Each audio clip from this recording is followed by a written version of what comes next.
Welcome all of you in fifth class of insolvency, statement of affairs and deficiency account and treatment of cost of winding up. Cost of winding up and dividend to creditors. Rate of dividend to creditors हम कैसे निकालते हैं?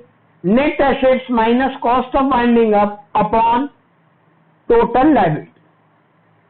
ये हमारा formula है कि अगर question में हमसे पूछेगा कि मिस्टर एक्स इंसॉल्वेंट हो गए और उनकी एसेट से कितना अमाउंट रियलाइज हुआ और डिविडेंड कितना क्रेडिटर्स को मिला, ऐसे क्वेश्चन में कॉस्ट ऑफ वाइंडिंग अप दिया होगा, नेट एसेट्स आपको मालूम है और टोटल लायबिलिटी आपको मालूम है, माइनस नेट एसेट्स में से कॉस्ट ऑफ वाइंडिंग अप करेंगे upon total liability. Total liability की मीनिंग एक्सपेक्टेड टू रैंक से emit net payable liability in 200।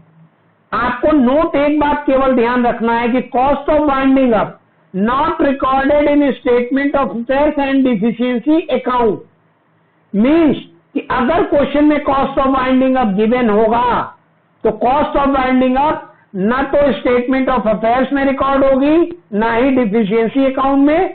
Cost of winding up केवल डिविडेंड टू क्रेडिटर्स कैलकुलेट करने के लिए इस फार्मूले में यूज की जाएगी। क्लियर? अब एक क्वेश्चन हम देखते, देखिए सेम क्वेश्चन है। क्वेश्चन में क्या है, एक लाइन क्या है, estimate rate of dividend to creditors if cost of winding up 2200।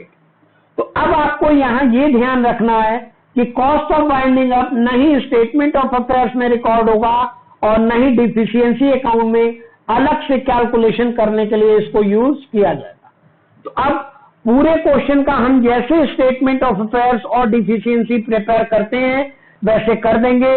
Question वही है, आप देखेंगे तो जो हमने फर्स्ट एग्जांपल लिया था, बिजनेस स्टार्ट 25,000 कैपिटल आ गई, प्रॉफिट आ गया 12,000, लॉस आ गया 8,000, ड्रॉइंग्स आ गया 10,000, फिर कैश आ गया, फिर स्टॉक इन ट्रेड आ गया, स्टॉक का लॉस डिफिशियंसी में आ गया, फिर फर्नीचर रिकॉर्ड हो गया है ई में, फर्नीचर का लॉस आ गया डिफिशियंसी में, फिर बुक डेब्ट्स डेटर रिकॉर्ड हो गए, गुड डाउटफुल बैड, उनका लॉस आ गया डिफिशियंसी में, अनसिक्योर्ड क्रेडिटर्स 50,000 रिकॉर्ड हो गए, loan from SBI fully secured था वो रिकॉर्ड हो गया और उसका सरप्लस जो था सरप्लस टू कंट्रा हो गया बिल ऑफ एक्सचेंज के पास, फिर पार्टली सिक्योर्ड क्रेडिटर्स रिकॉर्ड हो गए, उसमें 4,000 पेमेंट करना था वो, income tax due preferential creditors हो गया और सब करने के बाद हमने टोटल करके डिफिशियंसी निकाल दी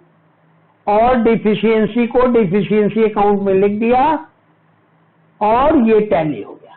मींस ये जैसे हम अभी तक क्वेश्चन करते थे कर दिए और आप यहां पे देखेंगे कि कॉस्ट ऑफ वाइंडिंग अप 2200 नहीं तो स्टेटमेंट ऑफ अफेयर्स में रिकॉर्ड हुई और ना ही डिफिशियंसी अकाउंट में। ये बात आपको ध्यान रखनी है। ये क्वेश्चन आया है आगरा यूनिवर्सिटी के एमसीक्यू में। क्लियर?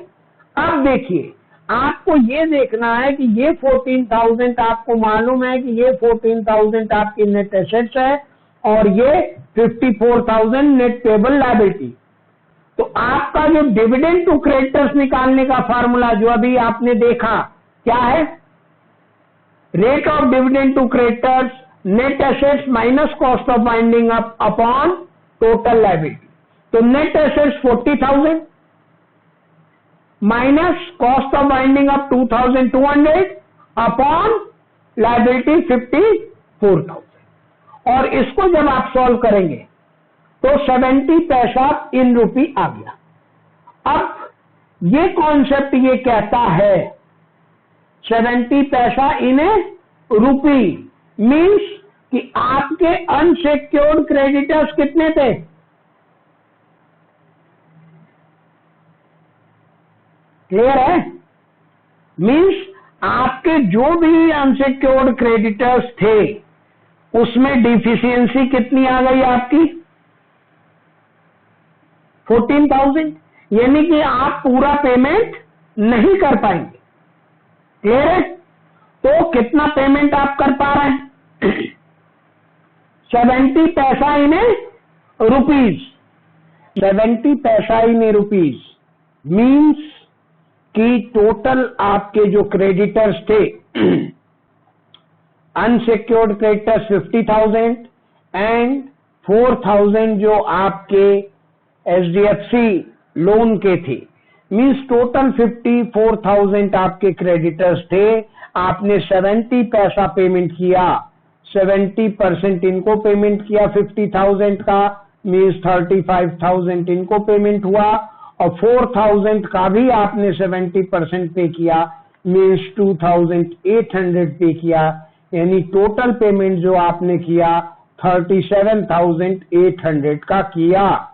और अगर आप देखेंगे तो 40,000 आपके पास नेट एसेट्स थी, और जिसमें से 2,800 आपने कॉस्ट ऑफ बाइंडिंग आपको माइनस कर दिया, तो 37,800 ये आपका आया।